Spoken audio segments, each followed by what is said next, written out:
There was a lawyer once. His name was Francis Scott Key. He penned a song that I'm sure you're aware of. You've seen it. It's in most hymnals throughout our churches. It's called the National Anthem. It is our song as an American.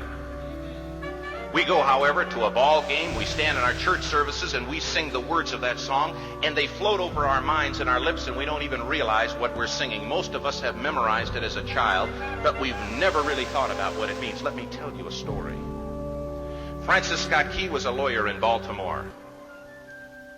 The colonies were engaged in vicious conflict with the mother country, Britain.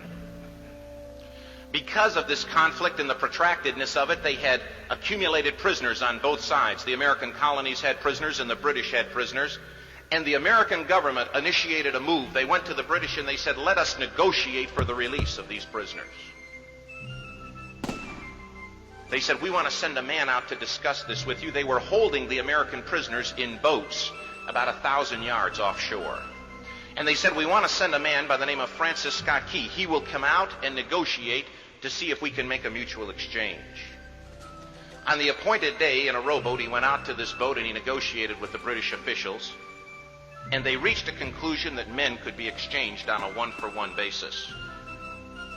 Francis Scott Key, jubilant with the fact that he'd been successful, went down below in the boats, and what he found was a cargo hold full of humanity, men.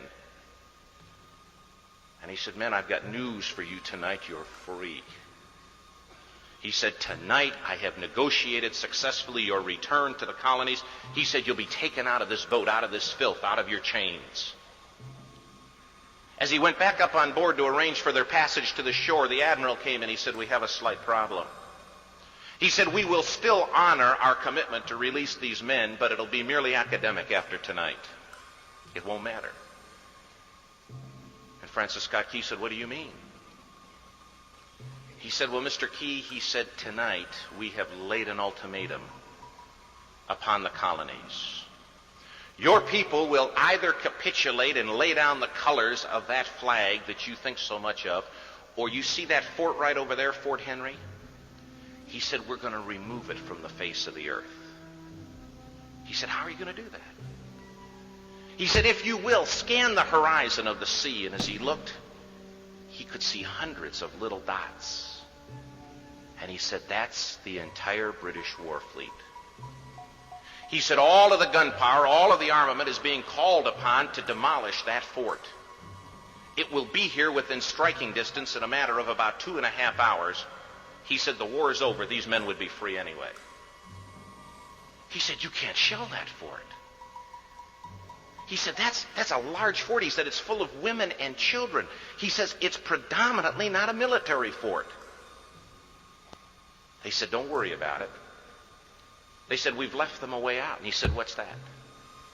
He said, do you see that flag way up on the rampart?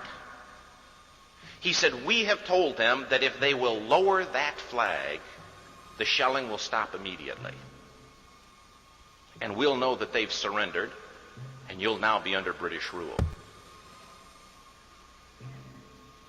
Francis Scott Key went down below and told the men what was about to happen. And they said, how many ships? He said, hundreds.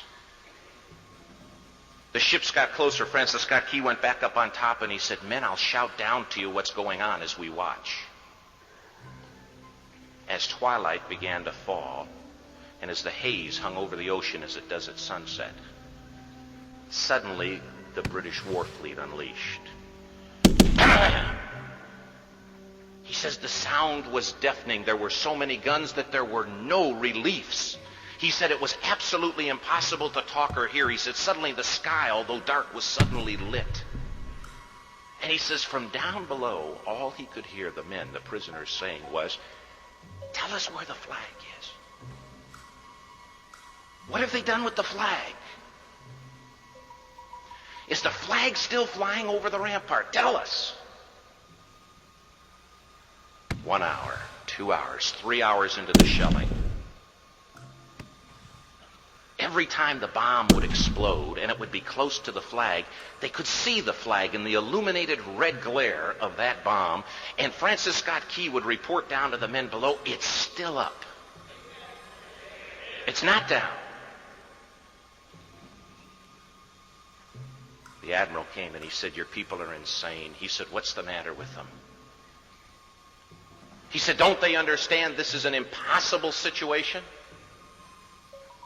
Francis Scott Key said he remembered what George Washington had said. He said the thing that sets the American Christian apart from all other people in the world is he will die on his feet before he'll live on his knees.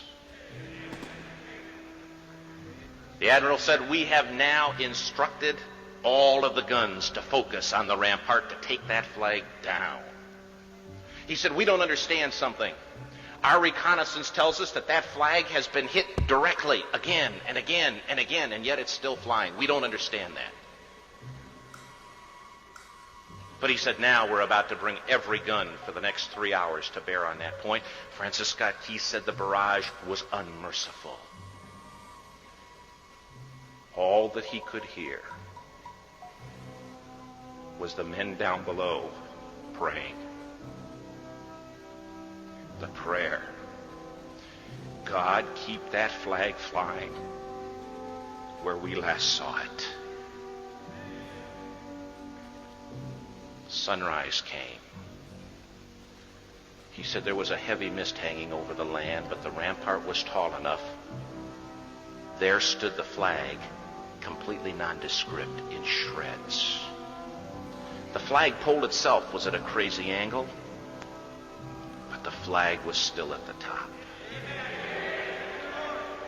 Francis Scott Key went aboard and immediately went into Fort Henry to see what had happened. And what he'd found had happened was that that flagpole and that flag had suffered repetitious direct hits. And when hit had fallen, but men, fathers, who knew what it meant for that flag to be on the ground, although knowing that all of the British guns were trained on it, walked over and held it up humanly until they died. Their bodies were removed and others took their place. Francis Scott Key said what held that flagpole in place at that unusual angle were patriots' bodies. He penned the song, "Oh, say can you see by the dawn's early light what so proudly we hailed at the twilight's last gleaming,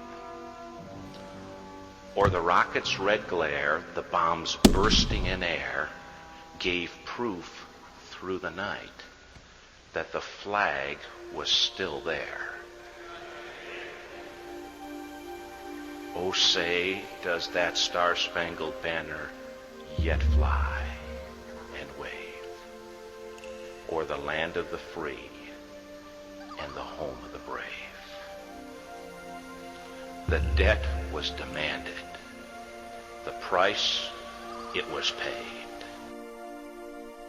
Oh, say, can you see by the dawn's early light what so proudly we hailed at the twilight's last gleaming, whose broad stripes and bright stars through the perilous fight o'er the ramparts we watched were so gallantly streaming, and the rockets red glare, the bombs bursting in air,